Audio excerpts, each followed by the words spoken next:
A rematch of one of the more exciting games in college football this year pits the Oregon Ducks against the Indiana Hoosiers. And these two teams are looking to win their first ever national championship. And this is an elite matchup. And a lot of people believe the winner of this game is going to win the national championship. That's how exciting this game is. And both teams are playing with a ton of confidence.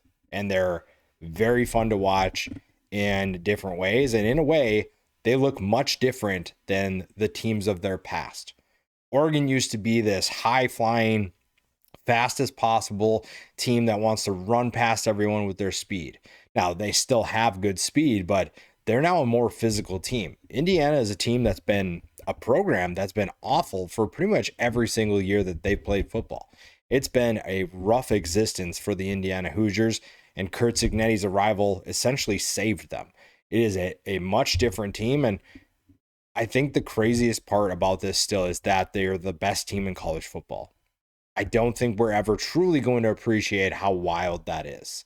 That Indiana, a team that is usually an automatic win for every Big Ten school, is kicking the teeth in of the likes of Alabama. They're beating teams like Oregon. They're winning the Big Ten over Ohio State. That to me just is still hard to comprehend. And that's what makes them so enjoyable to watch and so likable and so exciting. Curt Cignetti is a great coach. And yet I don't think there are people that, I think a lot of people just love what he's doing.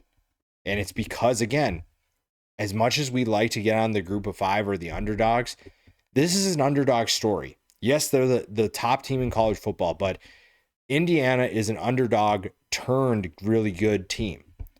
And it's a story that is coming towards the end of the story, but it's still an underdog story. And I think that's what people forget. And in a way, Oregon is kind of in their own underdog story as well. They've never won a national championship. People just say, oh, they have Nike money. That's the only thing they have. They'll never win anything. Kind of an underdog in a way themselves too. Everybody wants to be an underdog anyways. Might as well just make up some actual underdog stories instead of just Georgia claiming to be 7-5. This is going to be a fun matchup because of the storyline of them playing earlier in the season, Indiana beating Oregon in Autzen Stadium, and now the Ducks are looking for revenge. It's tough to beat a team twice, that whole edge. Doing so is going to be difficult, but if there's a team that can beat the Oregon Ducks, it's Indiana. And if there's a team that can win a national championship, it's either of these two teams. Oregon is playing with, I think the thing with Oregon is we've seen some things in the last 2 weeks that have raised some concerns, but also have shown us that they can learn from their mistakes. Ever since the loss in Indiana, they have figured out, okay, this is what we can do better. And the James Madison win, the offense looked great. The defense had some things to worry about. And I know people are claiming, oh, well, James Madison scored on the backups. That's not necessarily true. Go back and watch it again. Yes, they scored points on the backups, but that's not completely true that they only scored on the backups. They had success against the starters, and there's a reason why Dan Lanning said it was not their best performance. And yes, he's trying to get after the backups to step up, but he's also talking to the starters. So let's not just dismiss that. But then for them to go into the Texas Tech game and in a way kind of have the inverse performance where the offense doesn't have its best game, but the defense steps up in a huge way, that was really exciting to see. And if there's a guy who can get his team on track, it's Dan Lanning. The problem is that he's facing another coach that does the exact same thing. Curt Cignetti is just as good at getting his teams to focus. He has the Heisman Trophy winner in Fernando Mendoza, who, when he makes mistakes, rallies quickly. And it's going to be fun to watch this team because these teams are a little bit different than the first time they play, but specifically Oregon. Oregon's secondary, I think, is a little bit better equipped and more experienced to handle Indiana's wide receivers. Not saying they're going to shut them down because I think that's virtually impossible. but Brandon Finney's playing with a lot more confidence. The secondary in general, I think, is playing better than what we saw against Indiana in the first matchup, which makes this passing attack for Indiana even more exciting to watch, because if they're having success, that means they've also taken their game to another level. And in a way, they kind of have. Injuries for Elijah Surratt and Omar Cooper kind of thrust Charlie Becker into the spotlight, and he's become that wide receiver 3. They have a trio of wide receivers that all have similar skill sets and big frames that are tough to guard downfield, and that's going to put stress on this Oregon defense. Throw in that you have the Heisman Trophy winner at quarterback, and it's going to be tough to confuse this team. It's going to be tough to get stops, and it'll be fun to see how that all shakes out. Now, Dante Moore has a little bit of a bounce back to do in this game, and doing so against this Indiana defense will not be easy. There's a reason why this Indiana defense is one of the best in college football.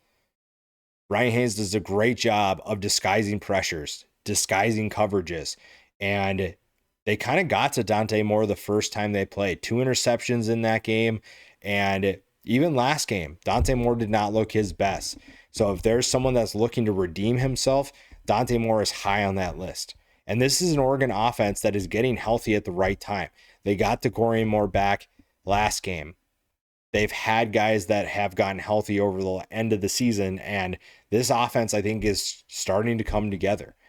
They just have to protect Dante Moore. Moore has to play with more consistency, and if they can do that, it's going to be a battle regardless. But if they do that, they put themselves in a position to be more successful than they were last time. And it's going to be tough. Indiana is not just obviously going to roll over. They are going to make life difficult for the Oregon Ducks and ensure that it's not easy to beat the team that beat them at home. But it's going to be a slugfest. And it feels like it's just going to be a lower scoring game. Both of these defenses are playing with a ton of intensity, and they're playing really well. The defensive lines are a problem, and it's going to be a slugfest. Indiana's favored by 3.5, and that line is probably going to change quite a bit up until we start the game. But it's going to be fun. I don't think that there are a lot of people that are going to come into this game bored, and they're not going to come out of the game bored either. The rematch is exciting, and again, maybe not the storyline of Miami or Ole Miss, but still a storyline worth paying attention to. Oregon and Indiana have a chance to win their first ever national championship. That's a storyline worth watching. And the Hoosiers are on this Cinderella run in a way, and they're going to try to do something that nobody probably ever thought they'd do, especially in the new modern college football. I don't think anybody had Indiana being a national championship contender on their bingo card, maybe ever. And here they are. In their way stands a tough team, and if they win this game, if Oregon wins this game, regardless of who wins, when that team wins, they're going to face a good team again in Miami or Ole Miss. It's just going to provide a different challenge. So this Big Ten rematch is going to be exciting. It's going to be fun. And the matchups within the game are worth watching. Specifically, the quarterbacks going against those defenses. How much success they have, who takes care of the football better, just like it did last time, probably dictates the outcome. But I think I agree with a lot of people that say the winner of this game probably wins the national championship. So if they win, you feel like they're in a good position to win the next game as well.